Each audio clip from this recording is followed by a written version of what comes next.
சில நேரங்கள்ல ரொம்ப முக்கியமான உரையாடல்கள் எல்லாம் ரொம்ப சத்தமா நடக்காது. அதுங்க ரொம்ப அமைதியா, பெரிய பெரிய கல்வி நிறுவனங்களுக்குள்ள, புத்தகங்களோட பக்கங்களுக்குள்ள, ஏன் ஒரு நாகரிகம் தன்னைத்தானே எப்படி பாத்துக்குதுங்கிற அந்த மையத்துல நடக்கும். நாம இன்னைக்கு பார்க்க போற இந்த விஷயத்தோட இதயமும் இதுதாங்க. இந்த கேள்விய கொஞ்சம் யோசிச்சு பாருங்களேன். ஒரு மொழிங்கிறது என்ன? சும்மா பேசுறதுக்கு உதவுற வார்த்தைகளோட தொகுப்பா? இல்லனா அது ஒரு முழு சிந்தனை மண்டலம், ஒரு கலாச்சாரத்தோட ஆன்மாவையே பிடிச்சு வச்சிருக்கிற ஒரு கட்டமைப்பா?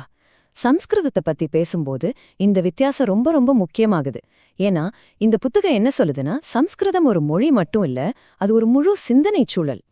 இது ஏதோ வரலாறுல படிக்கிற விஷயம் மட்டும் இல்ல, இது ஒரு வாழும் பாரம்பரியத்தோட உணர்வு. வேத மந்திரங்கள்ல இருந்து காவிய கதைகள் வரைக்கும், ஆயுர்வேதத்தோட சூத்திரங்கள்ல இருந்து நடனத்தோட முத்திரைகள் வரைக்கும், சமஸ்கிருதத்தோட தாக்கம் நம்ம இந்திய நாகரிகத்தோட ஒவ்வொரு இழையிலையும் ஆழமா பதிஞ்சிருக்கு. நம்ம அதை உணர்ந்தாலும் சரி இல்லனாலும் சரி. இங்கதாங்க நம்ம இன்னைக்கு அலச போற விவாதத்தோட மையப்புள்ளியே ஆரம்பிக்குது. இது ரெண்டு உலக பார்வைகளோட ஒரு மோதல்னு சொல்லலாம். ஒன்னு மொழிய ஆன்மீக விடுதலைக்கு வழின்னு பாக்குது, இன்னொன்னு அத வரலாற்ற நடந்த அடக்குமுறைக்கு ஒரு கருவின்னு ஆய்வு செய்யுது.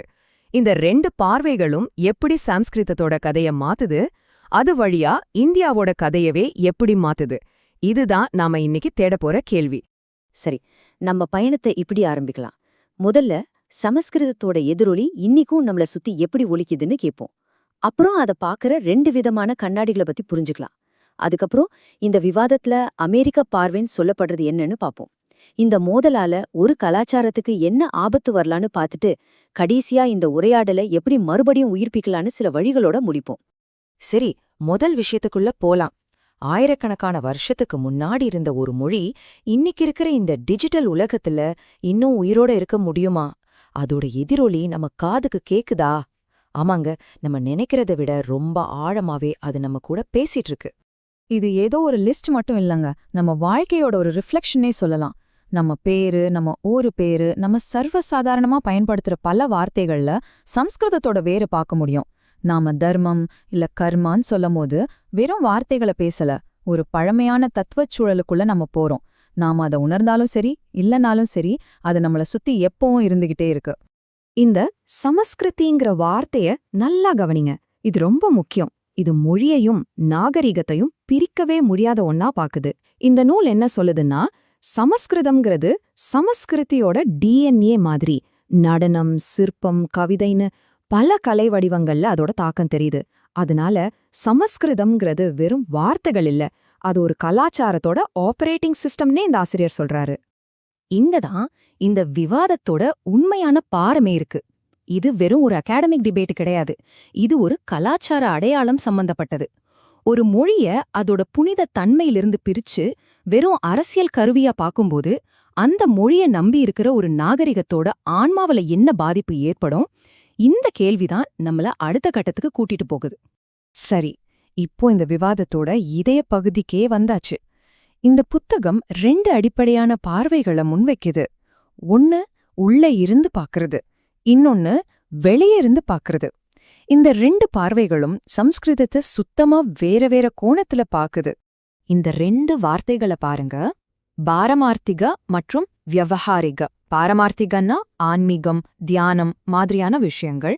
வியவஹாரிகன்னா உலக வாழ்க்கை, அரசியல், கலை சம்பந்தப்பட்ட விஷயங்கள். பாரம்பரியமா உள்ளிருப்பவர் பார்வையில இது ரெண்டும் தனித்தனி இல்ல, ரெண்டும் ஒன்னோட ஒன்னு சேர்ந்தது, ஒரு முழுமையோட ரெண்டு பக்கங்கள் மாதிரி. உலகத்துல செய்யற வேலைகள் கூட ஆன்மீகத்தை அடையறதுக்கான ஒரு வழியா இருக்கலாம். அதாவது இந்த பார்வையை பொறுத்தவரைக்கும் மன்றங்களுங்கிறது வெறும் சத்தம் இல்ல, அது பிரபஞ்சத்தோட அதிர்வுகள். புனித நூல்கள் எல்லாம் செத்துப்போன ஆவணங்கள் இல்ல, அதுங்க உயிரோட இருக்கிற அறிவு அமைப்புகள். இந்த மொழியோட நோக்கம் வெறும் தகவலை சொல்றது மட்டும் இல்ல, ஒரு மனுஷனோட உணர்வையே மாத்துறது. இது ஒரு அனுபவபூர்வமான பார்வை. சரி, இப்போ இதுக்கு அப்படியே நேர்மாறான ஒரு பார்வைக்கு போவோம்.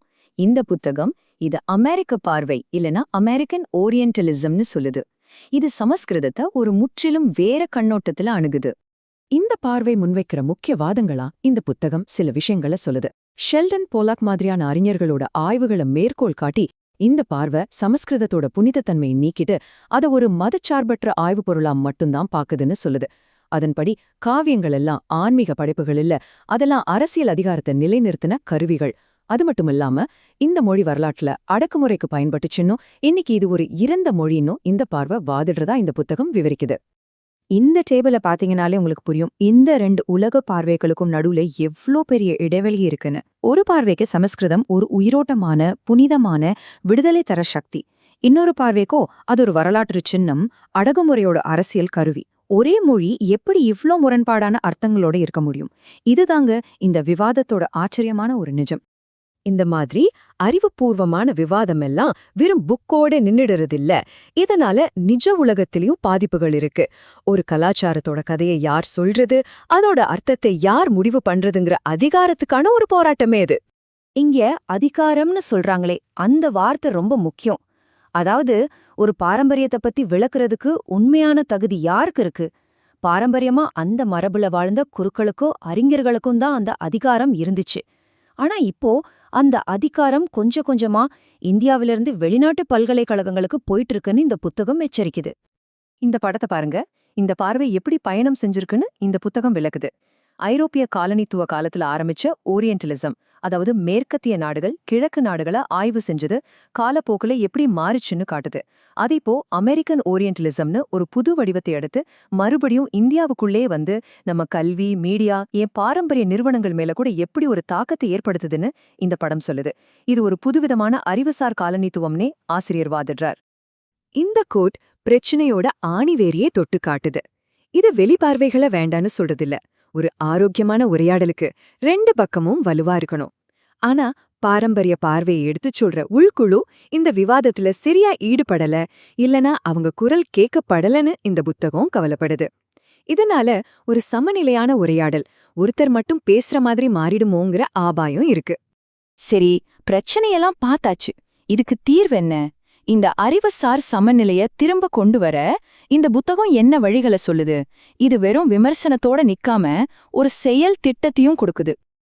இந்த சிக்கலை சரி செய்ய புத்தகம் 4 முக்கிய வழிகளை சொல்லுது. 1. பூர்வ பக்ஷம்ங்கிற இந்திய விவாத மரபை திரும்ப கொண்டு வருது. அதாவது எதிர்த்தரப்போட வாதத்தை முதல்ல முழுசா புரிஞ்சுக்கிட்டு அதை நியாயமா சொன்னதுக்கு அப்புறம் தான் நம்ம பதில சொல்லணும். 2. இந்த உலகளாவிய விவாதங்கள்ல சரிக்கு சமமா பேசக்கூடிய நம்ம நாட்டு அறிஞர்களோட ஒரு ஹோம் டீமை உருவாக்குறது.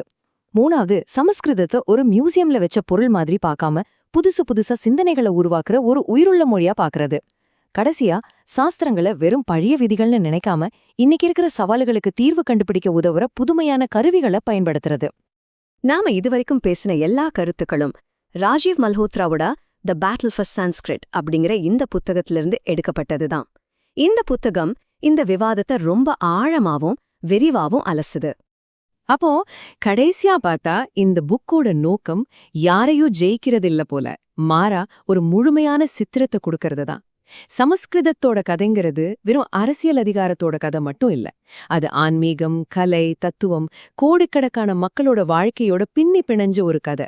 அந்த முழு கதையும் சொல்லப்படணுங்கிறது தான் இதோட மையக் கருத்து. இந்த இறுதி கேள்வியோட உங்களை சிந்திக்க விட்டுட்டு போறேன். நாம ஒரு புத்தகத்தை படிக்கும்போதோ, ஒரு கலைய பார்க்கும்போதோ, இல்ல வேற ஒரு கலாச்சாரத்தை புரிஞ்சுக்க முயற்சிக்கும் போதோ, நாம நம்ம கண்ணாடிய போட்டுட்டு பார்க்கறோமா, இல்ல அவங்களோட பார்வையிலிருந்து பார்க்க முயற்சி பண்றோமா? இந்த கேள்வி சமஸ்கிருதத்துக்கு மட்டும் இல்ல, நம்ம எல்லாரும் ஒருத்தரை புரிஞ்சுக்க முயற்சி பண்ற இந்த உலகத்துக்கே பொருந்தும்.